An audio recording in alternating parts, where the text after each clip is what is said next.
And as always, we're going to be looking for accurate context, good risk management, and always exercising good patience. Everybody who's traded has gone through periods of time where their strategy hasn't worked. Where if not a hard stop, you should reevaluate the trades you're in based on time. That's what we're here for, is to put ourselves in the best success. A trading routine does that, builds that habit, lets you know what to work on, what to reflect on, and what to improve on the next day.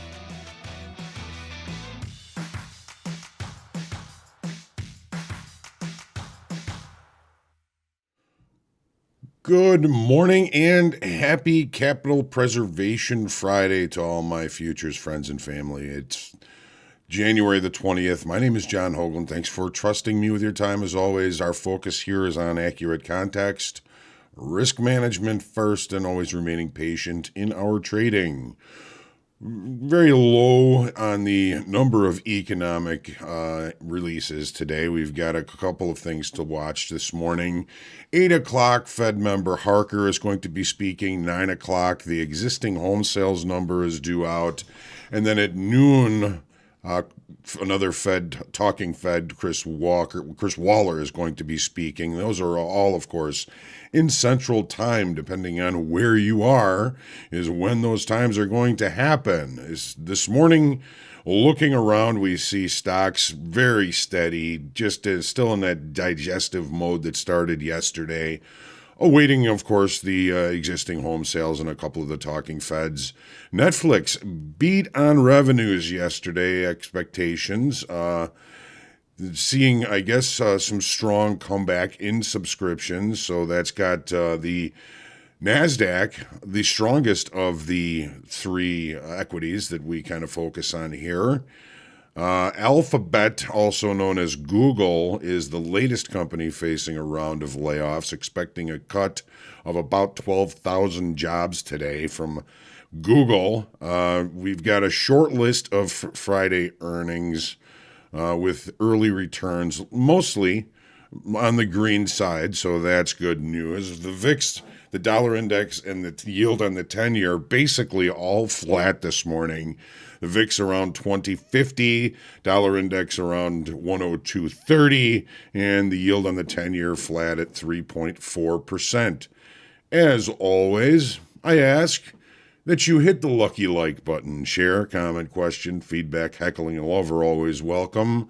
And make sure you subscribe to this YouTube channel so you get notifications when we do go live.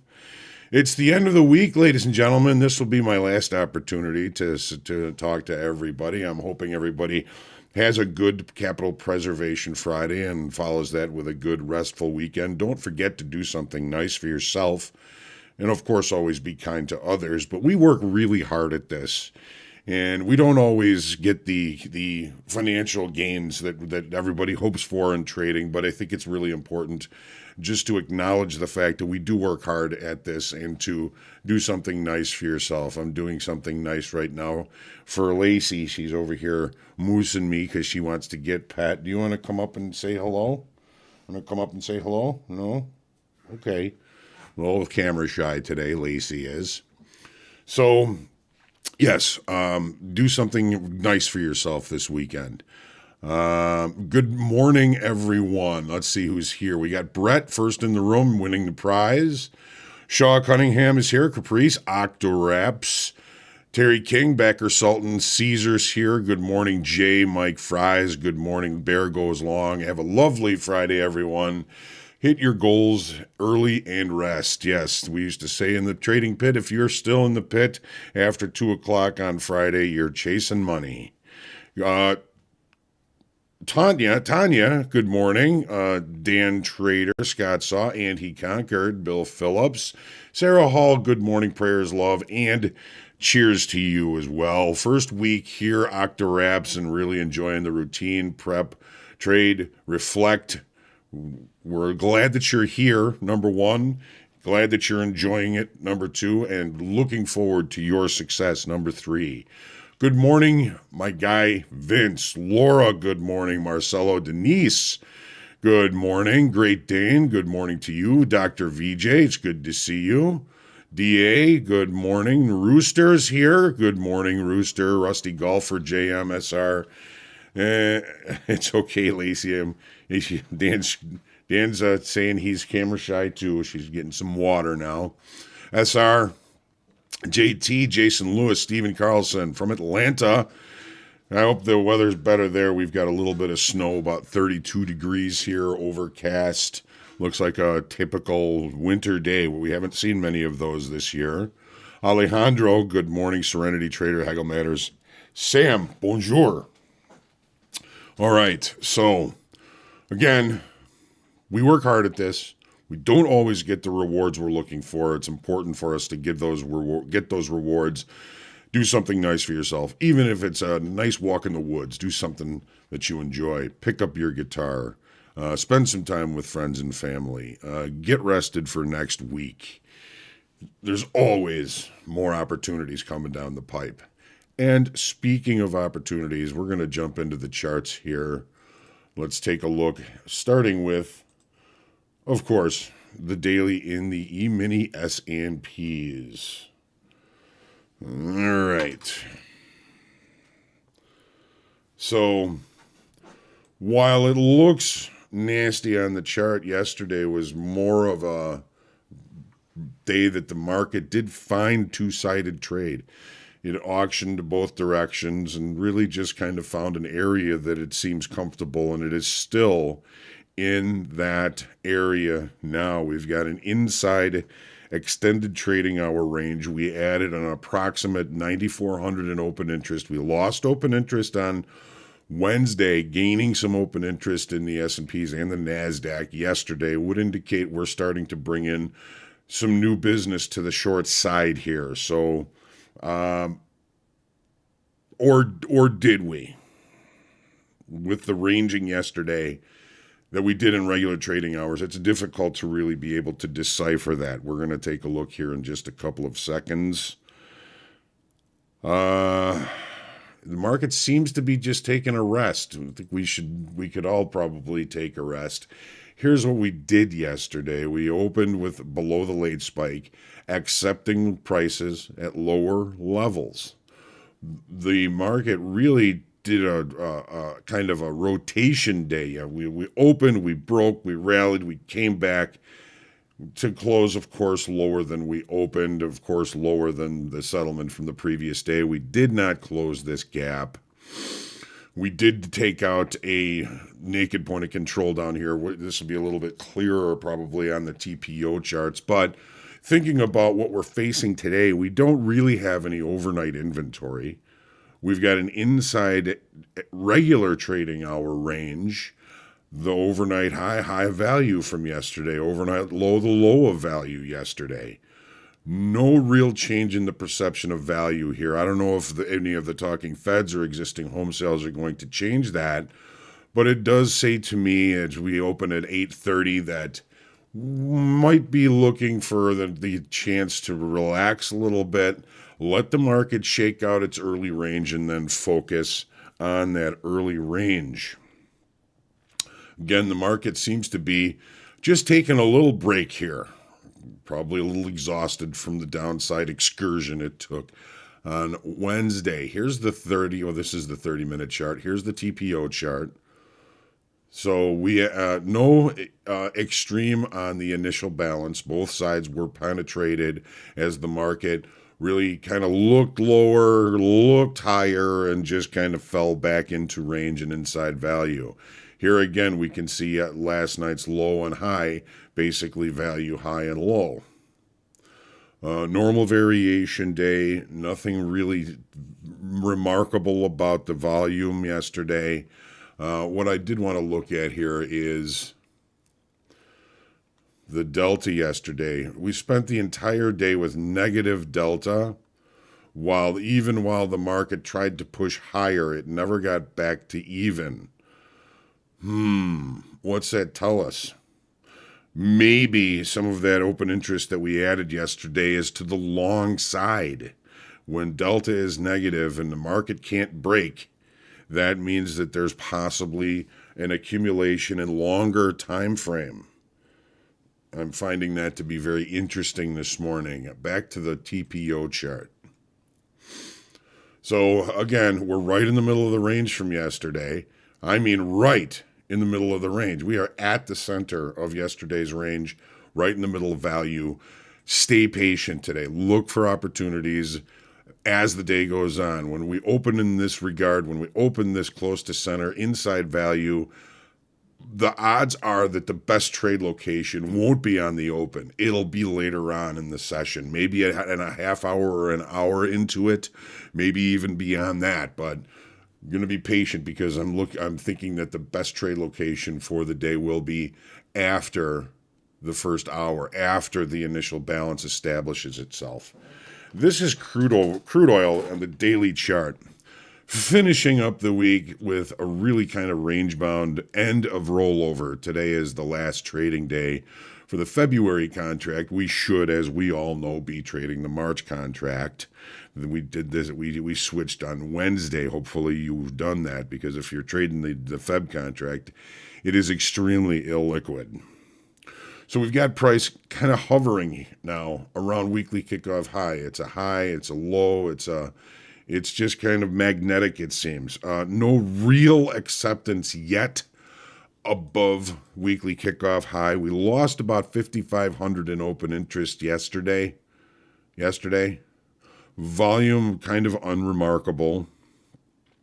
Take a look at the 30-minute chart here.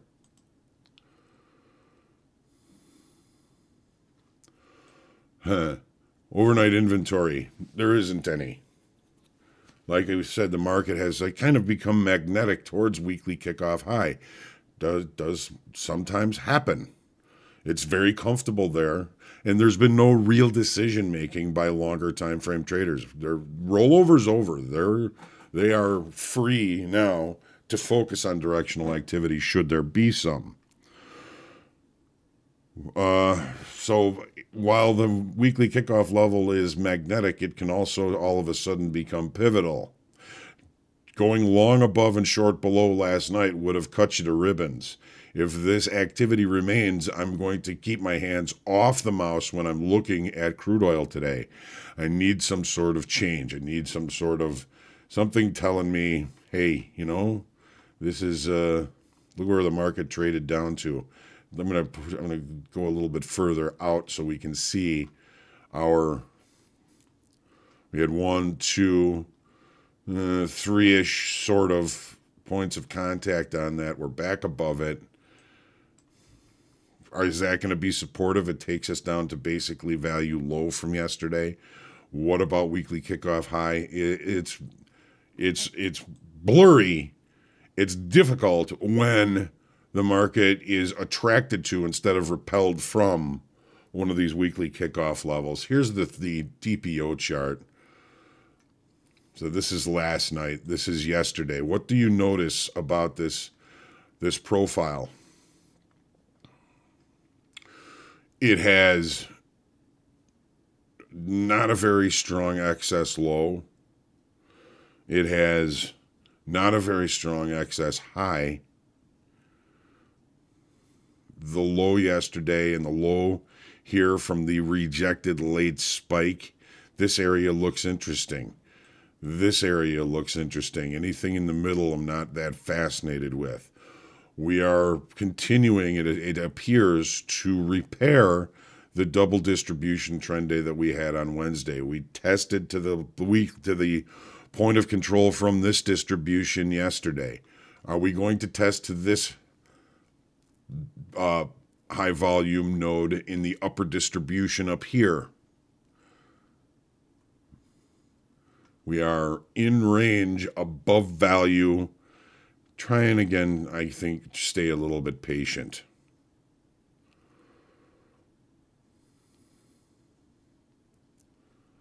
NASDAQ. The NASDAQ, when you look at the daily chart here in the S&Ps, and you look at the NASDAQ, S&Ps have basically taken us to lower on the year, almost. Pretty close. The NASDAQ is nowhere near that. The NASDAQ is presenting as much stronger. This purple line here and this purple line here, they're last week's high and low. Look at last week's low in the NASDAQ. It's way down here. So there is a, similar but different when it comes to the NASDAQ and the E-mini S&Ps. NASDAQ holding up much better. Here's where we started the year. We're still in positive territory in the NASDAQ. Tech earnings holding up the NQ. Open interest loss. Yeah, we lost about 3,100 in open interest yesterday, where we added open interest to the downside in the S&P. So another little bit of a different story. Volume to the downside in both of these markets has been unremarkable. We're not seeing the big volume that the downside usually brings. We've got the VIX still hanging around 20, which is a pretty low number considering the market has tanked on Wednesday, but now it's kind of fallen into range-bound activity. So inside extended trading hours, again, resting. Here's the 30-minute. What the...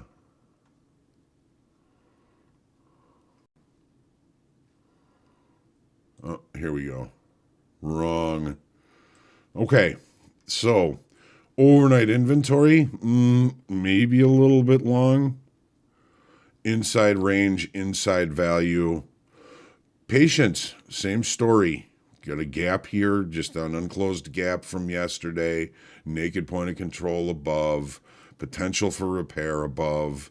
Is the market going to get those kind of legs? I don't think that there's a strong possibility of that with anything that's coming out today, unless something comes out that's unknown. And usually that's not good news. But we can't expect that. We can only trade what we see. And what I'm seeing here is I want to stay patient. We're in range. We are in value. We are resting. We are licking our wounds from Wednesday's break. Take a look at the TPO chart. Normal variation day. The initial balance extreme was extended on both sides. Normal variation day. Very toothy profile here in the NASDAQ. Lots of holes, lots of eyesores down here. But again, we're in range and in value, so we're going to try and stay patient. I don't see that there's any big rush to get into anything. If we do come down here and check some of these lower anomalies or the anomalies inside, it looks like, just missing teeth here, and that's an eyesore, and the market is likely to repair those at some point, maybe today. Take a look at gold now. So we were kind of looking at that as a bull flag. We had the bull flag breakout yesterday, adding 8,700 in open interest volume, falling off just a little bit, unremarkable, but still holding up relatively well. The open interest on the upside move yesterday says there's still money coming into the long side here in gold. Last week's high has been supportive so far today. Take a look at the 30-minute chart. So overnight support at last week's high. So far today, support at last week's high. Just enough to come close the gap in regular trading hours and finding some buyers there. Settlement 1923.90. As long as we can hold above last week's high, I like the idea of buying weakness, which we most certainly recently had that opportunity, but I have been kind of avoiding gold lately. I don't think it's been an easy read. So look at what we did yesterday. Gold closes at 12:30, technically in its regular trading hours. Most of the time, you're going to see a steep fall off in volume. Yesterday after the close, we saw range extension on volume. So you could be kind of looking at this as kind of a late spike. We've just traded down to the base of the late spike. We've opened in the late spike, which is a secondary but probable acceptance of higher pricing. Here's the profile from yesterday, which will not show that activity that occurred after the close yesterday. So we did close the gap. You can see that here. Excess on the low. Had some holes here that didn't get traded yesterday. We've now traded to those levels. You know, as long as we hold our low, I like the long here. But again, that can change as anything can, ACH. Here's the euro, kind of still mostly range bound here. This is a bit of a surprise with gold continuing higher. What's the dollar doing? Yeah, it's getting a little bit of a pop here into the open here. So you keep your eye on that dollar if you're trading either the euro or gold. That pop in the dollar kind of makes me iffy for longs for gold, but at the very least we have the opportunity to use last week's high as a breaking point, if you will. Well, last week's high in the euro is still above price here. So we remain kind of in balance, but we did add 8,000 contracts in open interest yesterday, almost 9,000 contracts in open interest. So there's been an increase in energy here, but with the range-bound activity we've seen, we are in balance/breakout rules. Balance rules, we fade the extremes. We sell it near the highs. We buy it near the lows. And we do that until proven wrong. What's proven wrong? Acceptance outside of the area of balance, and then we go with that acceptance. Again, acceptance is an industry term, and it is very subjective. It's very sometimes difficult to recognize when the market is being accepted outside of a previous range, and sometimes it's very obvious when it is. We don't know which one this is going to be, but we're looking at the extremes of 109.11 on the upside, 108.10 on the downside. Look at this on the 30. So 09.11 last week's high. We haven't found any excess up there. Any acceptance, I mean. All we have is excess up there.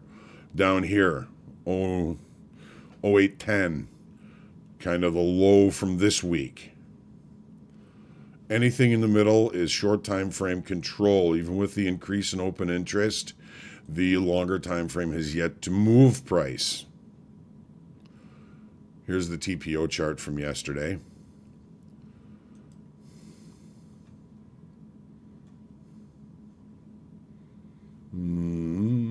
That is not a late spike. Normal variation day. The IB extremes were both extended. Normal variation trading day. A little bit of an anomaly up here. We've already checked that today. We're inside range, inside value. Patience. Patience, Iago. Patience.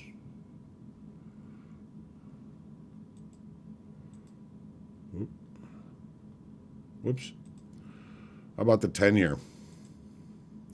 The big rally on Wednesday, it's been kind of weaning ever since. Volume was lower yesterday. We did add 29,000 in open interest, which would indicate new selling coming in up here at this level. Back below last week's high. Here's the 30. Okay. We've got a gap. Overnight inventory is short and getting paid. We had an unchecked point of control in the regular trading hour session right through this gap. We get into this gap, the other extreme of it is likely, so I'm not looking for longs in this here just yet. I need some sort of structure. Here's the TPO chart from yesterday. So we had a week low in the regular trading hour session. Week low. We had excess in the regular trading hour session at the high, but we put in a 2-day week high. We've opened with a gap. We've been unable to close the gap. I'm looking for this market to come clean up some of this business with the gap and the naked points of control down here. Again, anything can happen. We just traded down through and to the naked point of control that was left by this gap. Looking, I think, to sell strength in this market if I get the opportunity and I can limit the risk. Here is the natural gas, our little pet project here, testing to weekly kickoff low and finding buyers there. Adding 5,400 in open interest on the push to the downside could indicate we've trapped some sellers. We got some trapped shorts here. It's Friday. Those trapped shorts aren't going to stick with this very long. Here's our move. Here's the open. Back in range, back in value, but already we're seeing some of the overnight shorts capitulating, reconciling, if you will. And now we're starting to see some buyers here. This weekly kickoff level showing a pretty decent degree of support. Let's take a look at the TPO chart here. Normal variation day, no extreme, either the high or the low with the initial balance. Excess at the low, kind of a thick profile. Market's likely to move to a different area to facilitate trade. Got a gap up here. We got lots of weak structure up here that this market can certainly target. And we've checked down to that weekly kickoff low. Those levels are where I sometimes think that the market is going to attract longer time frame business. Going to attract longer time frame business. Hello, Fred. It's my pleasure. This is what I do. Thank you all very much. Anthony. I had to take yesterday off. Wednesday really pissed me off. A break sets your mind right sometimes. Yes, it does. It does. Got to give yourself some time to let go of that venom, that anger. That anger doesn't do anything to anybody but you. You got to learn to let it go. Dad always said when you're mad at a bunch of people, half of them don't even know you're mad and the other half don't care. There's only one person that affects, and that's you. Let it go. Forgiveness is not for them. Forgiveness is for you. So great sessions in group coaching this week. Another good week in Make Hogue Money. Next week we've got a special webinar. Some of the basics and a little bit beyond in market profile, and then we're going to have a second day looking at the auction process. What are the features of the auction process? How I organize the information from the auction process, and I think we're going to have a special giveaway for everybody that attends. I call it a market performance worksheet. It's kind of a basic outline of how you might be consistent in your view of the market and the things that you're looking at. When you are looking for consistency from the market, one of the most important things you can bring is consistency. You want consistency? Bring consistency. And this outline will maybe inspire you to create your own outline. Not everybody looks at the market the same way, and this would be a good place to start to think about putting together your outline. How are you going to do your homework? Basically, is what this is. So I will look forward to seeing everybody there, and of course, seeing everybody next week on the forecast prep reflection. I'm still doing that. If we were still writing checks, I'd still be writing 2022 on the checks. Thank God we're not writing checks anymore. So, okay, well, let's take our deep breath. Capital Preservation Friday. Stay humble, grateful, creative, and centered in your trading today. You get off center, you're not going to make anything beautiful. You got to be centered. Trade well today. Have a great weekend. I mean it. Do something nice for yourself. Always do something nice for other people. Say a prayer for peace. And I'll look forward to seeing you on Monday morning. Have a great trading day, a great weekend. Blessings to you all.